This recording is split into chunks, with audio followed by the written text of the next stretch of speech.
Doctor Baba Saheb Ambedkar open university.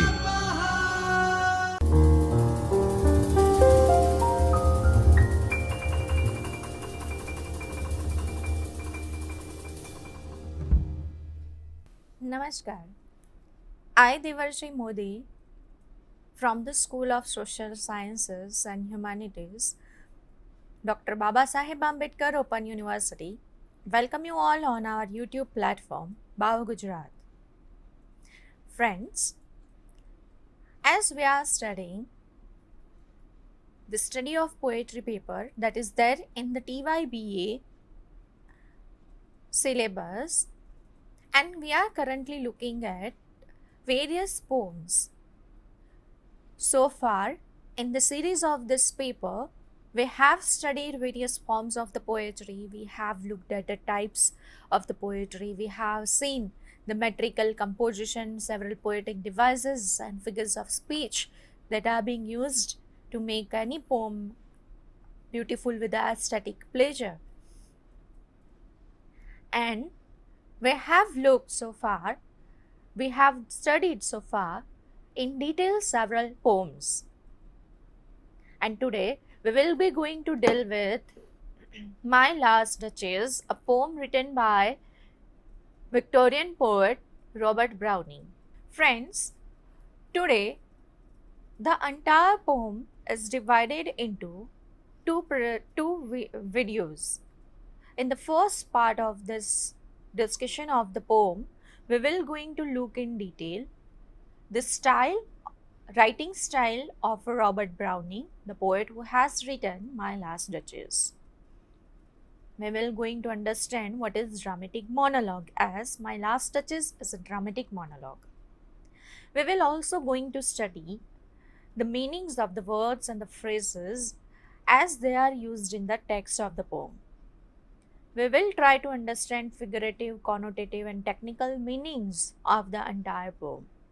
Moreover, we will also critically understand the lines of the poem. We will try to understand the themes and the symbols used by Robert Browning in this poem. Do remember, the entire poem is a dramatic monologue, so it's very important for us that we try to study the My Last Duchess through the dramatic monologue lenses.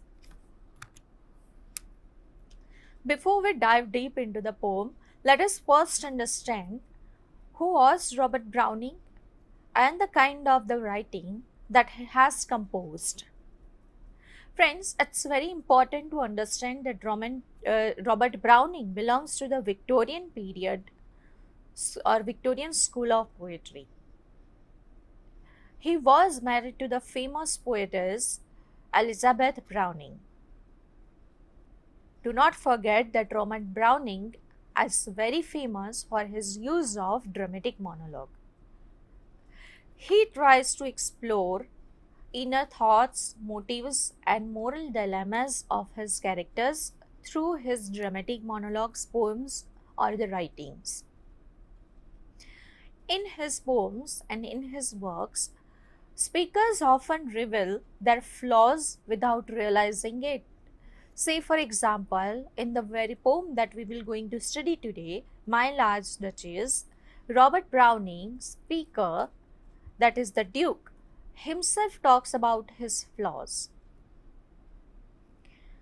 Robert Browning uses ironic twist and unreliable narrators.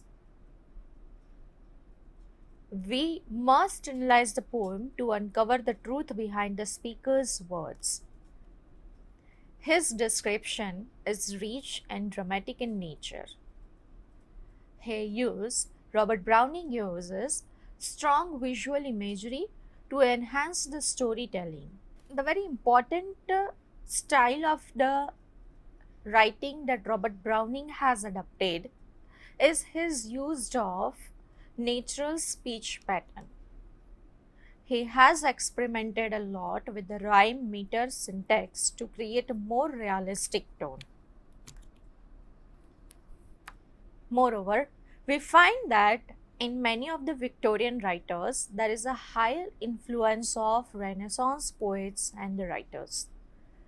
So, does on the Browning and Browning's works to reveal the Renaissance art, history, and philosophical influences. We find in general the themes of power, morality, obsession, and the nature of good and evil in the writings of the Browning. Browning's works influenced modern poetry and the psychological literature. Browning had paved the way for the writers like T.S. Eliot and Ezra Pound in terms of imagery use. The major themes that we often find in the works of the Brownings are death, truth, and delusion.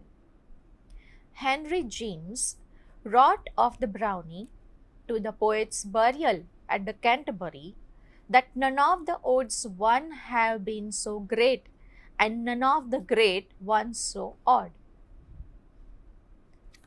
So that is all about the Robert Browning. Now we will going to understand dramatic monologue. As the poem that we are going to study today, My Last Duchess, is dramatic monologue in nature. What is dramatic monologue? The dramatic monologue is a type of poem or a speech in which a single character speaks to the silent listener, revealing their thoughts, emotions, or personality. It is often used in poetry or the drama to provide insights into the speaker's mind, motivations, and the conflicts. Friends, it's very important to understand that Robert Browning has been one of the proponent of dramatic monologue. Though one of the several Victorian poets whose legacies have endured, Robert Browning is arguably the hardest of his contemporaries to classify. Robert Browning's works equally reflect remarkable intellectualism, his interest in grotesque, and his refusal to espouse any consistent worldview. These disparate elements make it difficult to categorize his whole work of writing under any simple classification. Browning did not find much popular success until later his life, largely because the public either found his works obscure and difficult or because they consider imperfect some of the very qualities that are now lauded. Examples of these elements are irregular line scheme, contradictory characters, and imprecisions about the characters' motives. Perhaps this lack of success has been a boon or has been proven to a boon to Browning's legacy. However, since it allowed him to continue to follow his own eccentricities without the pressure of having to subscribe to popularity, thereby creating a work now appreciated for its uniqueness. Browning is perhaps the most famous for his use of dramatic monologue. So, friends, dramatic monologue usually follows this kind of characteristics. This form fits Browning's interests perfectly since it allows him to emphasize with perspectives he likely did not hold himself, thereby considering myriad human perspectives and to investigate the remarkable human facility for rationalizing our behaviors and the beliefs. Much of his poetry, however, has a deliberately philosophical edge. Browning believed that humans are constantly changing and that their attitudes subject to shift day by day or hour by hour. However, by using the dramatic monologue, he was able to explore a philosophical or philosophy in the moment. And some of his works like Death in the Desert, Rabib and Ezra is as much defined by a statement of belief as by any dramatic situation. Even some of the more dramatic poems are difficult to comprehend if the reader is not ready to engage in question of existence, time, memory, or love. Despite his pronounced interest in psychology, Browning's early influence came from romantic poets, particularly Shelley. Overall, what one can take from the Browning's work is that the poet himself lived according to one of his more prevalent themes, the quest. Robert Browning saw the human struggle as a noble quest towards an impossible goal of perfection and luckily thought to immortalize that struggle as best as he could. Friends, while we are talking about dramatic monologue,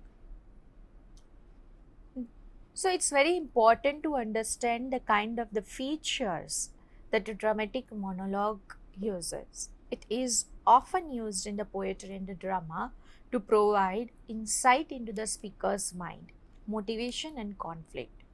These are the key features that we are able to see on our screen that we find generally in the dramatic monologue. The features are single speaker, silent listener, reveals character's thoughts, dramatic situation, indirect characterization. The single speaker is only one person speaks throughout the piece of writing. Silent listener is obviously the audience or an implied character listens but does not respond. The third one, that is reveals the character's thoughts.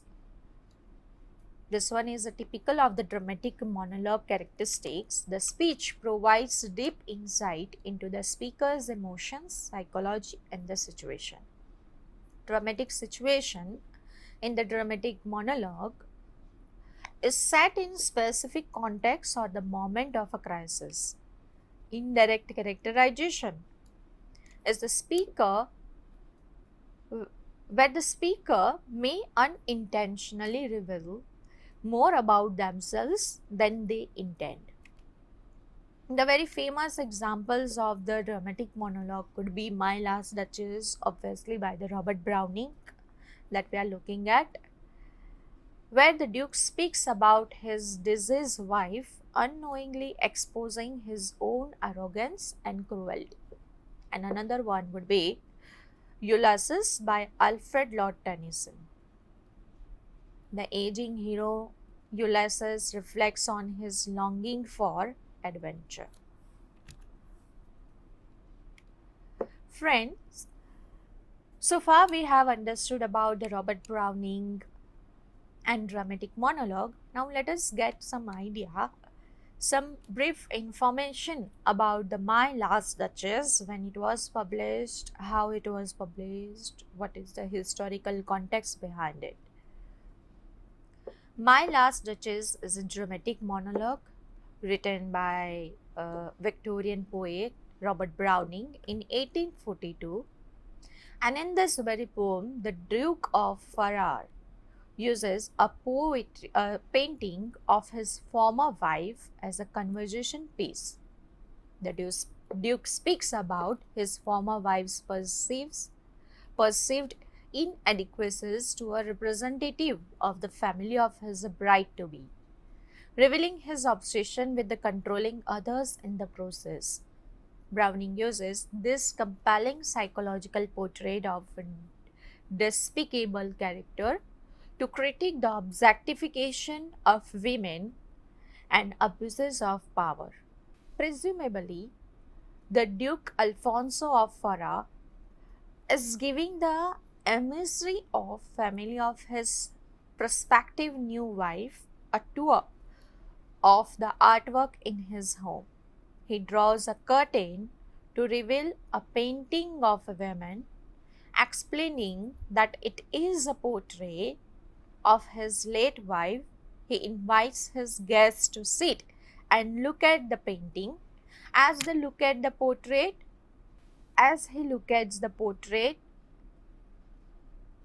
of despicable character to critique the objectification of women and abuses of the power.